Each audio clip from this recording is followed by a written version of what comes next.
Hello everyone. तो आज के लेक्चर में हम डिस्कस करने वाले हैं आपकी थ्योरीज ऑफ मोटिवेशन। इससे पहले मैंने मोटिवेशन का एक वीडियो और डाला हुआ है जिसमें मैंने मोटिवेशन डिस्कस किया है, उसकी हमने कुछ डेफिनेशंस देखी है, वहां पर हमने टाइप्स भी देखे कि कितने तरीके के आपके मोटिवेशन होते हैं, यानी अभिप्रेरणा के प्रकार क्या है, इंट्रिंसिक भी होता है, एक्सट्रिंसिक भी होता है। इसके अलावा हमने अभिप्रेरणा चक्र भी देखा था कि मोटिवेशन का साइकिल कैसे चलता है, साथ ही साथ हमने इसके कंपोनेंट्स और घटक भी देखे थे। अगर आपने अभी तक वो वीडियो नहीं देखी है तो मैं लिंक नीचे डिस्क्रिप्शन बॉक्स में डाल दूंगी, आप जाकर वो देख सकते हैं। आज हम डिस्कस करेंगे कि मोटिवेशन की थ्योरीज क्या क्या है, ठीक है, कौन कौन से अभिप्रेरणा के सिद्धांत दिए गए। तो सबसे पहला हमारा आता है इंस्टिंक्ट थ्योरी, ठीक है, हिंदी में कहते हैं मूल प्रवृत्ति का सिद्धांत। इसे एक्सप्लेन करने की कोशिश पहले विलियम जोन्स ने की थी, लेकिन वो इसको ठीक से एक्सप्लेन नहीं कर पाए थे। बाद में विलियम मैकडूगल ने 1908 में इंस्टिंक्ट थ्योरी को अच्छे से एक्सप्लेन किया। अब इंस्टिंक्ट यानी कि हमारे अंदर जो मूल प्रवृत्तियां होती हैं, क्या होती है कि ऐसी कुछ हमारे अंदर रिफ्लेक्सेस होते हैं, कुछ तो हमारे बाय बर्थ ही होते हैं, जैसे सकिंग रिफ्लेक्स होता है, ठीक है, एक बच्चा जो पैदा हुआ है अभी उसके अंदर सकिंग रिफ्लेक्स होता है, उसके लिप्स के ऊपर कोई भी चीज प्लेस की जाएगी वो उसको चूसना शुरू कर देगा, उसका कुछ ना कुछ पर्पस होगा, ठीक है। जो भी हमें रिफ्लेक्स मिले हैं या कोई भी इंस्टिंक्ट है उसका कुछ ना कुछ पर्पस होगा। जैसे बच्चे के लिए सकिंग का पर्पस क्या है, भाई उसे नरिशमेंट मिलेगा, ठीक है, उसे न्यूट्रिशन मिलेगा।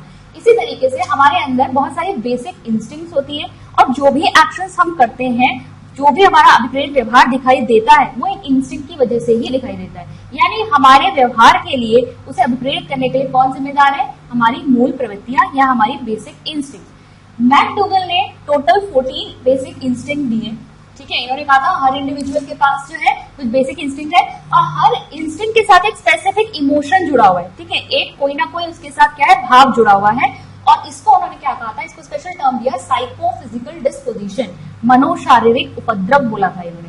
जैसे एग्जांपल के लिए हम ले सकते हैं कि अगर हमें एस्केप टेंडेंसी दिखाई दे रही है, एस्केप, तो इसके लिए क्या भाव जुड़ा हुआ है, फियर, भाई डर लग रहा है तभी तो चीजों से भाग रहा है। ऐसे अगर हम देखिए आपका जिज्ञासा, ठीक है, क्यूरियोसिटी, किसी चीज के लिए क्यूरियोसिटी है तो कहां से आया, इसके साथ क्या जुड़ा हुआ है, आश्चर्य, ठीक है, आश्चर्य जुड़ा हुआ है उसके साथ, यानी कि आपको जान के, आपको देख के बहुत हैरानी हो रही है कि ये चीज क्या है, तो आप उसके बारे में क्या करते हो, जानना चाहते हो, आप जिज्ञासु बन जाते हो। तो आश्चर्य के साथ आपका क्या जुड़ा हुआ है, क्यूरियोसिटी, ठीक है। तो ये है आपके इंस्टिंक्ट। इंस्टिंक्ट थ्योरी में हम एक और रख सकते हैं आपके सिगमंड फ्राइड की थ्योरी को। सिगमंड फ्राइड की थ्योरी भी इस चैनल पे हम ऑलरेडी डिस्कस कर चुके हैं। वहां पर देखिए हमने इसे साइको एनालिटिकल थ्योरी कहा था, पर्सनालिटी की थ्योरी में हमने पढ़ी थी, क्योंकि सिगमंड फ्राइड की थ्योरी को psycho analytical system of theory भी कहा जाता है, पर्सनालिटी, ठीक है। तो यहाँ पर आप इसे साइको एनालिटिकल भी कह सकते हैं, आप इसे इंस्टिंक्ट के अंदर भी पढ़ सकते हैं, क्योंकि यहाँ इन्होंने दो इंस्टिंक्ट्स की बात करी है। क्या इंस्टिंक्ट्स बताई है इन्होंने, एक तो बताई है इन्होंने लाइफ इंस्टिंक्ट यानी जीवन प्रवृत्ति, और दूसरी बताई है इन्होंने डेथ इंस्टिंक्ट यानी कि मृत्यु प्रवृत्ति। तो जीवन प्रवृत्ति या फिर लाइफ इंस्टिंक्ट जो है उसको इन्होंने क्या वर्ड दिया था, एरोस, और डेथ इंस्टिंक्ट को इन्होंने दिया था थैनेटोस। लाइफ इंस्टिंक्ट जो होती है वो किसमें हेल्प कर रही है, हमारे सर्वाइवल में हेल्प कर रही है। जिस भी तरीके से हम अपने आसपास के एनवायरमेंट के साथ बैलेंस बनाकर जी रहे हैं वो सब किसकी वजह से, लाइफ इंस्टिंक्ट की वजह से, हमारी लाइफ सस्टेनिंग एनर्जी है। डेथ इंस्टिंक्ट क्या होती है, ये हमें किसकी तरफ धकेलती है, मृत्यु की तरफ धकेलती है। जिन लोगों में आत्महत्या की टेंडेंसी होती है ना, उनमें डेथ इंस्टिंक्ट ज्यादा होती है, ठीक है, वो हर चीज से निराश हो चुके हैं, वो किसकी तरफ बढ़ रहे हैं, मृत्यु की तरफ ज्यादा बढ़ रहे हैं। तो ये क्या है, डेथ इंस्टिंक्ट उनके अंदर होती है, ठीक है। तो बेसिकली ये आपकी इंस्टिंक्ट थ्योरी कहती है कि हमारा जो अभिप्रेत व्यवहार है किसकी वजह से है, हमारी मूल प्रवृत्तियों की वजह से या इंस्टिंक्ट्स की वजह से है, जो हमें हमारे सर्वाइवल में हेल्प करती है। चलिए आगे बढ़ेंगे। हमारी जो सेकंड थ्योरी है वो है ड्राइव रिडक्शन थ्योरी, जिसे आप अंतर्निरोध का सिद्धांत कहेंगे। किसने दी है, क्लार्क हल ने दी है। क्लार्क हल को इससे जोड़ सकते हैं, 1943 में। बिहेवियरिस्ट थे, ठीक है, व्यवहारवादी थे। इन्होंने एक टर्म यहाँ पर लिया है होम्योस्टेसिस। होम्योस्टेसिस का है, क्या है होम्योस्टेसिस, ये एक तरह का स्टेट ऑफ बैलेंस है। कोई भी व्यक्ति हमेशा किस स्थिति में रहना चाहता है, कोई भी व्यक्ति का कोई भी चीज को हमेशा संतुलन में रहना चाहेगी, हमेशा बैलेंस बनाना चाहेगी। जब हमारा वो संतुलन बिगड़ने लगता है तो हम क्या करते हैं, हम उस संतुलन को वापस प्राप्त करने की कोशिश करते हैं और इसी कोशिश में हम बहुत कार्य करते हैं। तो हमारे लिए जो अभिप्रेत व्यवहार हो रहा है वो किस वजह से हो रहा है, जब हमारा संतुलन हटा हम क्या करने की कोशिश कर रहे हैं, और संतुलन को वापस प्राप्त करने के लिए ही हम काम कर रहे हैं। देखिए इनकी एक साइकिल भी है ड्राइव रिडक्शन थ्योरी की। तो देखिए सबसे पहले क्या होता है, पर लैक ऑफ होम्योस्टेसिस, मतलब आपका बैलेंस गया, संतुलन का जो स्थिति थी वो एकदम से चेंज हो गई है, आपको कुछ अनबैलेंस चीजें महसूस हो रही है, अब आप वापस से वो संतुलन पाना चाहते हैं, ठीक है। तो आप क्या करेंगे, आपके अंदर क्या राइज हो गई, नीड किस चीज की, वापस से वो संतुलन आपको पाना है। उस नीड ने किसको जन्म दिया, ड्राइव को, चालक को जन्म दिया। ये चालक क्या करवाएगा, आपसे कुछ ना कुछ एक्शन करवाएगा, अभिप्रेत व्यवहार करवाएगा, मोटिवेशन टू एक्ट, और उसके बाद जब आप एक्शन करेंगे उस एक्शन से जो रिजल्ट होगा उससे आपको फिर संतुष्टि मिलेगी, फिर से आप बैलेंस की स्टेट को अचीव कर लेंगे, ठीक है। यानी आप फिर से आप बैलेंस अचीव कर गए, तो यहाँ पर क्या हुआ, लैक ऑफ होम्योस्टेसिस। लेकिन यहाँ पर देखिए जब दोबारा से आपने यहाँ जो है बैलेंस अचीव कर लिया, उसके बाद आप फिर से जो है कोई ना कोई और आपके अंदर अनबैलेंस फोर्स आ जाएगा, या फिर आप फिर से असंतुलित हो जाएंगे और फिर से आप क्या करेंगे, इसी चक्र को फॉलो करेंगे। ये बिल्कुल ऐसा ही है जैसे हमने मोटिवेशन का आपका साइकिल पढ़ा, ठीक है। मोटिवेशन के साइकिल में हमने इसको डिस्कस कर रखा है, तो मैं इसको यहाँ पर और ज्यादा एक्सप्लेन नहीं करूंगी। बस इन्होंने इस चीज को यहाँ पर यही कहा है कि हम क्या कर रहे हैं, अपनी ड्राइव को रिड्यूस करने की कोशिश कर रहे हैं, ठीक है। ड्राइव, यहाँ ड्राइव जो है उसको हम रिड्यूस करने की कोशिश कर रहे हैं और वापस से हम होम्योस्टेसिस में यानी कि बैलेंस स्टेट में आने की कोशिश कर रहे हैं। इसी से हमारा अभिप्रेत व्यवहार चल रहा है। चलिए अब तीसरी थ्योरी है, बहुत इंपॉर्टेंट है, बहुत क्वेश्चन यहाँ से पूछे जाते हैं। ह्यूमैनिस्टिक थ्योरी है यानी मानवतावादी सिद्धांत पर आधारित है। मैस्लो का पदानुक्रमित सिद्धांत, ठीक है, हायरार्की ऑफ नीड्स कहते हैं इंग्लिश में से। मैस्लो की क्या है, हायरार्की ऑफ नीड्स। इनका कहना यह था कि कोई भी व्यक्ति जो काम करता है वो अपनी नीड्स को सेटिस्फाई करने के लिए करता है, और इन नीड्स को इन्होंने क्या लगाया, एक हायरार्की में लगाया, ठीक है। कैसी हायरार्की है कि हमारी जो सबसे लोएस्ट वाली बेसिक नीड्स है, पहले हम उन्हें पूरा करेंगे, फुलफिल करेंगे, और उसके बाद हम ऊपर की तरफ बढ़ते जाएंगे। और इन नीड्स को पूरा करने के लिए ही हम क्या करते हैं, व्यवहार करते हैं, और यही हमारे लिए अभिप्रेरणा का काम करती है। तो देखिए पहला वाला जो है फिजियोलॉजिकल नीड्स। फिजियोलॉजिकल नीड्स आपकी क्या होगी, ठीक है, आपकी शारीरिक आवश्यकताएं, बेसिक नीड्स है आपकी। यहाँ पर क्या आ जाएगा आपका फूड, वाटर, शेल्टर, ठीक है। बेसिकली क्या आपका रोटी, कपड़ा, मकान, ऐसी चीजें जिनके बिना आप सरवाइव नहीं कर सकते, ठीक है। ये हमारी बेसिक नीड्स है, आधारभूत जरूरतें हैं, ऐसी जरूरतें जिनके बिना हम जीवन यापन नहीं कर सकते, हम सरवाइव ही नहीं कर पाएंगे, ये है हमारी बेसिक नीड। तो सबसे पहले लोएस्ट आपके लेवल पे कौन आता है, आपकी फिजियोलॉजिकल नीड्स आती है। पहले आपको इन्हें सेटिस्फाई करना पड़ेगा, तभी आप आगे बढ़ोगे। जब आपकी फिजियोलॉजिकल नीड जो है वो सेटिस्फाई हो जाती है, तब आप आगे बढ़ते हो। आगे कौन सी आती है आपकी, सेफ्टी नीड्स। कई जगह आपको सिक्योरिटी नीड्स भी लिखा हुआ मिल जाएगा। सेफ्टी नीड्स का मतलब क्या हुआ, सेफ्टी नीड्स भाई हमारे पास ये फूड, वाटर, शेल्टर हमने जो पहले वाले आपके स्थान पर, ये जो आपके पहले वाले सीढ़ी में हमने पाया, अब ये स्टेबल भी तो होना चाहिए, इसमें स्थिरता होनी चाहिए, स्टेबिलिटी होनी चाहिए। ऐसा नहीं है कि आज मेरे पास खाने के लिए है, कल मेरे पास खाने के लिए ही नहीं है। तभी तो इंसान हमेशा एक फिक्स इनकम को देखता है कि भैया महीने पर मेरा राशन पानी तो चलता रहे, ठीक है। आप क्या करोगे, हमेशा स्टेबिलिटी चाहोगे इन सब चीजों में। तो सेफ्टी नीड्स, सिक्योरिटी नीड्स क्या है, बेसिकली आपको क्या चाहिए, स्टेबिलिटी चाहिए या स्थिरता चाहिए इन सब चीजों में, ठीक है। इन सब चीजों में आपको स्थिरता चाहिए। फिर तीसरा आता है आपका, अब आपने ये नीड भी अचीव कर ली, अब आप आ जाओगे love and belongingness. Love and belongingness में क्या है आपका, देखिए भाई हम ह्यूमन बीइंग जो एक सोशल बीइंग है, यानी कि हम अकेले तो रह नहीं सकते, हमें क्या चाहिए, हमें परिवार चाहिए, मित्र चाहिए, भाई बहन, माता पिता, ठीक है, हमें पति पत्नी, ये सब जो है हमारे लिए बहुत इंपॉर्टेंस रखते हैं, हमारे रिलेशनशिप्स। तो हमें क्या चाहिए, प्रेम चाहिए, रिलेशंस चाहिए। तो ये लव एंड बिलोंगिंगनेस आपकी तीसरी नीड में आ जाती है, ठीक है। फिर जब आपकी ये वाली नीड भी पूरी हो जाएगी, उसके बाद आप आओगे एस्टीम नीड्स, ठीक है। अब आपको क्या चाहिए, समाज में एक स्टेटस चाहिए, एक रुतबा चाहिए, उपलब्धि वाली जो आपकी एक फीलिंग आपके अंदर आनी चाहिए कि आप कुछ हैं, ठीक है, समाज में आपकी रिस्पेक्ट हो, आपका एक स्टेटस हो। तो ये अब आप एस्टीम की तरफ बढ़ते हैं, ठीक है। और एस्टीम के बाद आपका आता है सेल्फ एस्टीम नहीं आएगा, यहां पर आएगा सेल्फ एक्चुअलाइजेशन, ठीक है, एक्चुअलाइजेशन।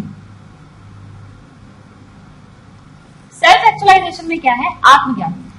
जब आपकी एस्टीम नीड भी पूरी हो जाती है, आप ये हाईएस्ट लेवल पे बढ़ते हो, सब लोग इस तक पहुंच भी नहीं पाते। सेल्फ एक्चुअलाइजेशन का मतलब क्या होता है, आपको अपने अंदर की सारी चीजें जो है समझ में आ गई, आपको अपने पॉजिटिव पॉइंट्स, अपने नेगेटिव पॉइंट, आप खुद को समझ चुके हो, अंतर्बोध आपको हो चुका है, ठीक है। तो आपको जब, या कह सकते हैं आत्मज्ञान हो चुका है, जब आपको अपने आप को समझ लेते हो, अपने जीवन का पर्पस समझ लेते हो, हम क्या हैं, क्यों हैं, इस दुनिया में क्यों आए हैं, ये सारी चीजें जो है आपकी कहां पे आ जाएंगी, सेल्फ एक्चुअलाइजेशन, ठीक है। जब आपने खुद को समझ लिया तो वो सेल्फ एक्चुअलाइजेशन हो गया। अगर हम इन नीड्स को भी बेसिक 3 कैटेगरीज में डिवाइड करें तो ये है आपकी self fulfilment need. Self actualisation का आपका सेल्फ फुलफिलमेंट मतलब क्या हुआ कि आत्मसंतुष्टि। जब ये सारी नीड्स हम एक बार प्राप्त कर लेते हैं, अब बचता क्या है, इसके बाद ये बचता है कि हम आए क्यों हैं, हमारे जीवन में हमें जीवन मिला क्यों है। तो आप इस चीज को जब इन क्वेश्चन का आंसर ढूंढने लगते हैं, अपने आप को जानने लगते हैं, अपनी आपको समझने लगते हैं, तो वो होते हैं आत्मसंतुष्टि की जरूरत है, ठीक है। दूसरा आपके एस्टीम नीड्स और जो आपकी लव एंड बिलोंगिंगनेस नीड्स है, इनको आप क्या मान सकते हो, साइकोलॉजिकल नीड्स, आपके मनोवैज्ञानिक जरूरतें हैं, ठीक है। इनके बिना आप जी तो सकते हो, लेकिन फिर भी साइकोलॉजिकल नीड्स ही आपकी हैं, इनसे आप ज्यादा खुश रहोगे। फिर है फिजियोलॉजिकल और सेफ्टी नीड, ये आपकी आधारभूत जरूरतें, बेसिक नीड्स है, इनके बिना आप सर्वाइव ही नहीं कर सकते। इसीलिए सबसे पहले आप क्या बढ़ते हो, नीचे से ऊपर की तरफ बढ़ते हो। सबसे पहले आपकी ये वाली नीड फुलफिल होनी चाहिए, फिर सेकंड, फिर थर्ड, फिर फोर्थ, फिर फिफ्थ। इसी में क्या है, हायरार्की है। हायरार्की में आप इन नीड्स को क्या करते हो, धीरे धीरे करके फुलफिल करते हो। तो ये है मैस्लो का आपका सिद्धांत। नेक्स्ट एक और थ्योरी देखेंगे तो गोल ओरिएंटेशन थ्योरी यहाँ पर आएगी आपकी। लक्ष्य अभिविन्यास सिद्धांत, इसे कौन सपोर्ट करता है, आपके कॉग्निटिव थ्योरीज जो है, जो कि संज्ञानात्मक विचारधारा के सपोर्टर्स थे, वो इसे भी सपोर्ट करते हैं। गोल ओरिएंटेशन थ्योरी के अकॉर्डिंग हम कोई भी एक लक्ष्य अपने लिए निर्धारित कर लेते हैं और उसके बाद हम उसे अचीव करने के लिए ही अपना व्यवहार करते हैं। यानी कोई भी व्यक्ति अपने लिए पहले एक लक्ष्य निर्धारित करेगा और उसके बाद उसे अचीव करने के लिए मोटिवेटेड बिहेवियर शो करेगा। लेकिन यहाँ पर अब आप देखेंगे कॉग्निटिव एबिलिटीज कहाँ यूज हो रही है, तो हमारे कॉग्निटिव फैक्टर्स यहाँ यूज होते हैं गोल डिसाइड करने में। जब आप गोल डिसाइड करोगे तो अपने अकॉर्डिंग करोगे, आपके इंटरेस्ट वगैरह तो आते ही है, लेकिन साथ ही साथ आप इस बात पर तो विचार करते हो कि भाई आपकी पॉजिटिव पॉइंट्स क्या है, आप उस गोल को अचीव कर सकते हो या नहीं कर सकते हो, आप उस माहौल में एडजस्ट कर पाओगे या नहीं कर पाओगे। अगर कोई बहुत ज्यादा अपने एनवायरमेंट को चेंज करना पसंद नहीं करता, वो कहेगा मैं गवर्नमेंट जॉब करूंगा, भाई गवर्नमेंट जॉब में जितने ट्रांसफर होते हैं, तो वो किस तरीके से अपने आप को एनवायरमेंट में चेंज करेगा। जरा सा एनवायरमेंट चेंज करने, मान लीजिए उसकी फिजिकल हेल्थ जो है उसे उसका सपोर्ट नहीं करती है, वो बहुत जल्दी बीमार पड़ जाता है। तो यहाँ उसको क्या करना पड़ेगा, बहुत ज्यादा अपने लक्ष्य के बारे में सोचना पड़ेगा कि किस तरह के जॉब फल में वो जाना चाहता है। तो यहाँ पर आप देखेंगे, ये तो मैंने सिंपल सा एग्जांपल दिया, किसी भी तरह का जो लक्ष्य है उसको आप डिसाइड करने के लिए किसका यूज करते हैं, अपनी कॉग्निटिव एबिलिटीज का यूज करते हैं, अपनी संज्ञानात्मक क्षमताओं का इस्तेमाल करते हैं। इसीलिए ये जो गोल ओरिएंटेशन थ्योरी है, ये कौन सपोर्ट करते हैं, कॉग्निटिव साइकोलॉजिस्ट। अब देखिए एक और थ्योरी आपकी है बिहेवियर टर्म्स में। अगर हम देखें कि जो आपके व्यवहारवादी विचारधारा वाले लोग हैं, वो मोटिवेशन के बारे में क्या कहते हैं, तो इनका कहना है कि जो मोटिवेटेड बिहेवियर है, इट इज गाइडेड बाय एसा मैकेनिज्म। ऐसा मैकेनिज्म मतलब क्या है, स्टिमुलस रिस्पॉन्स मैकेनिज्म। स्टिमुलस, कोई उद्दीपन आया, आपने उसके लिए रिएक्ट किया, कुछ रिस्पॉन्स दिया, उसी से आपका व्यवहार जो है आगे बढ़ता रहता है। तो मोटिवेशन जो है आपका यहाँ पर किसके ऊपर बेस्ड है, रीइंफोर्समेंट के ऊपर। ठीक है, जो आपके जैसे अगर हम स्किनर की थ्योरी की बात करेंगे ऑपरेंट कंडीशनिंग की, तो उसमें उन्होंने आरएस की बात करी थी। ऐसा मैकेनिज्म या आरएस मैकेनिज्म जो है, ठीक है, रिस्पॉन्स और स्टिमुलाई, इन्होंने क्या कहा था, जो रीइंफोर्समेंट दिया जा रहा है वो एक स्टिमुलस की तरह काम कर रहा है व्यक्ति के लिए कि भाई आगे वो काम को दोहराएगा या नहीं दोहराएगा। तो रीइंफोर्समेंट क्या है, वो डिसाइड करेगा कि आगे मोटिवेटेड बिहेवियर होगा या नहीं होगा। ये प्राइम फैक्टर है आपके मोटिवेटेड बिहेवियर के लिए। ठीक है, आप एक चीज और यहाँ पे समझ लेंगे, कभी कभी एग्जाम में क्वेश्चन आते हैं तो वहां आपको थोड़ा सा कॉन्सेप्ट लगाना आना चाहिए। जो इससे पहले अभी हमने एक ड्राइव रिडक्शन थ्योरी पढ़ी, ठीक है, आपकी ड्राइव रिडक्शन थ्योरी। इसमें मैंने आपको क्या बताया कि हमेशा हम होमियोस्टेसिस की स्टेट को प्राप्त करने की कोशिश कर रहे हैं, यानी कि स्टेट ऑफ बैलेंस को। ठीक है, और क्या कम करने की कोशिश कर रहे हैं, ये जो चालक, ठीक है, एक उद्वेलन की स्थिति हमारे अंदर उत्पन्न हो जाती है। ठीक है, जब हम कोई ना कोई काम करने के लिए उठ खड़े होते हैं, ये चालक को रिड्यूस करने के लिए ही तो हम मोटिवेटेड बिहेवियर कर रहे हैं। तो ये चालक कहाँ से आ रहा है, हमारे अंदर से आ रहा है। तो यहाँ पर जो मोटिवेशन है वो क्या है, वो आपके अंदर से आ रहा है, वो आपको अंदर से पुश कर रहा है काम करने के लिए। तो इसे आप पुश थ्योरी भी कह सकते हैं। ठीक है, और ये भी कह सकते हैं कि यहाँ पे जो मोटिवेशन है वो क्या है, इंट्रिंसिक है, आंतरिक है। ठीक है, ये सब चीजें इसलिए बता रही हूँ क्योंकि अगर क्वेश्चन घुमा फिरा के भी आता है तो आपको कॉन्सेप्ट लगाना आना चाहिए। तो ड्राइव रिडक्शन थ्योरी को आप पुश थ्योरी भी कहेंगे क्योंकि अंदर से आप चालक जो है वो आपको मोटिवेटेड बिहेवियर करने के लिए कह रहा है और आप अपने अंदर जो होमियोस्टेसिस की स्टेट है उसको प्राप्त करने के लिए कर रहे हैं। तो ये पुश थ्योरी हो गई और साथ ही साथ इंट्रिंसिक हो गई क्योंकि अंदर से आ रहा है आपके, तो आंतरिक हो गया। तो आंतरिक अभिप्रेरणा है। अब बिहेवियर थ्योरी की अगर हम बात करें तो यहाँ पर क्या है, आपको रीइंफोर्समेंट मिल रहा है, बाहर से आपको कोई पुनर्बल मिल रहा है, उसके लिए आप काम कर रहे हैं। तो यहाँ पर आपका जो मोटिवेशन है वो क्या है, एक्सट्रिंसिक है।